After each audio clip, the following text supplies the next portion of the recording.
देश के खेल संघों में पारदर्शिता, जवाबदेही और बेहतर प्रशासन की दिशा में केंद्र सरकार ने बड़ा कदम उठाया है।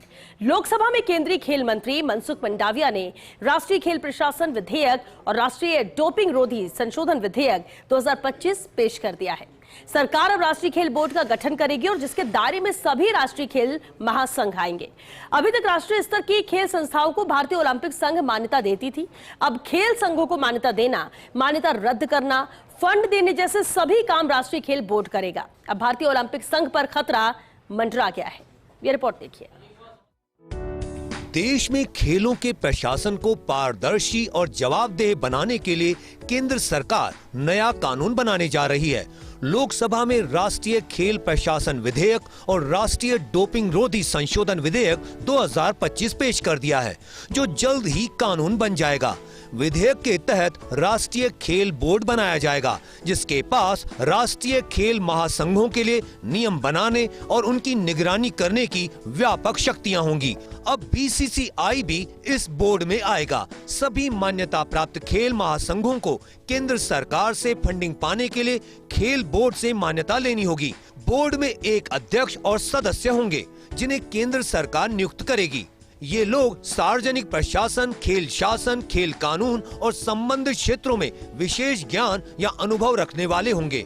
इनकी नियुक्ति एक समिति की सिफारिश पर होगी, जिसमें कैबिनेट सचिव या खेल सचिव, भारतीय खेल प्राधिकरण के महानिदेशक, 2 खेल प्रशासक और 1 द्रोणाचार्य, खेल रत्न या अर्जुन पुरस्कार विजेता शामिल होंगे।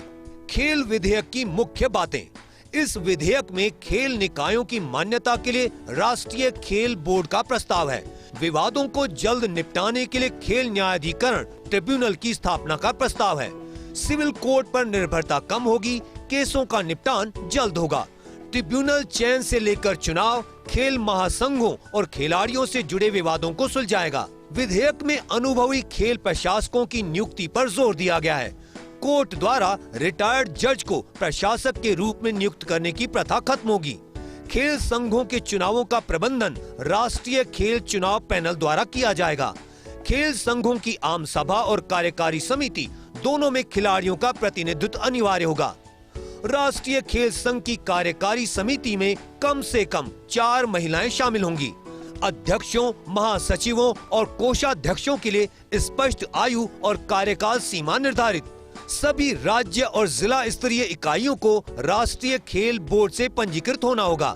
हर फेडरेशन में विवाद समाधान समितियां गठित करनी होंगी।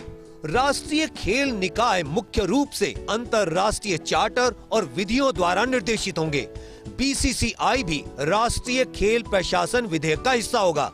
अब देश में केवल 2 खेल समिति होंगी, राष्ट्रीय ओलंपिक समिति और राष्ट्रीय पैरालंपिक समिति। क्रिकेट, हॉकी, फुटबॉल आदि सभी प्रकार के खेल ये आयोजन समितियां कराएंगी। दोनों समितियों को अंतर्राष्ट्रीय संस्था से मान्यता प्राप्त होनी चाहिए। हर खेल महासंघ को अंतर्राष्ट्रीय मान्यता प्राप्त होनी चाहिए। दोनों समितियां हर अलग खेल के लिए राष्ट्रीय खेल महासंघ और क्षेत्रीय खेल महासंघ बनाएगा। राष्ट्रीय खेल कोड में पहले प्रशासकों की अधिकतम उम्र सीमा 70 वर्ष थी। नए विधेयक में 70 से 75 वर्ष की आयु वालों को भी चुनाव लड़ने की अनुमति दी गई है, बशर्ते संबंधित अंतर्राष्ट्रीय खेल निकायों के नियम इसकी इजाजत दें। विशेषज्ञ भी अभी तक इस बिल के तकनीकी बिंदुओं को समझ नहीं पाए हैं। भारतीय ओलंपिक संघ के पूर्व पदाधिकारियों ने बताया कि बिल से खेलों संगठनों में सरकार का हस्तक्षेप काफी हद तक बढ़ जाएगा। लोकसभा में विधेयक पेश हो गया है और अब देखना ये होगा कि मौजूदा जो खेल संघ है वो किस तरह इस पर प्रतिक्रिया देते हैं। जहां तक राजस्थान की बात करें तो राजस्थान में पहले से खेल कानून है, जो प्रदेश के खेल संघों के लिए ठीक साबित नहीं हुआ और ज़्यादातर यहाँ पर विवाद ही चलते रहते हैं।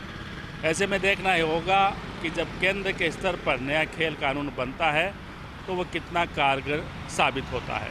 कैमरामैन साहिल के साथ Naresh Sharma, first India news, Jaipur.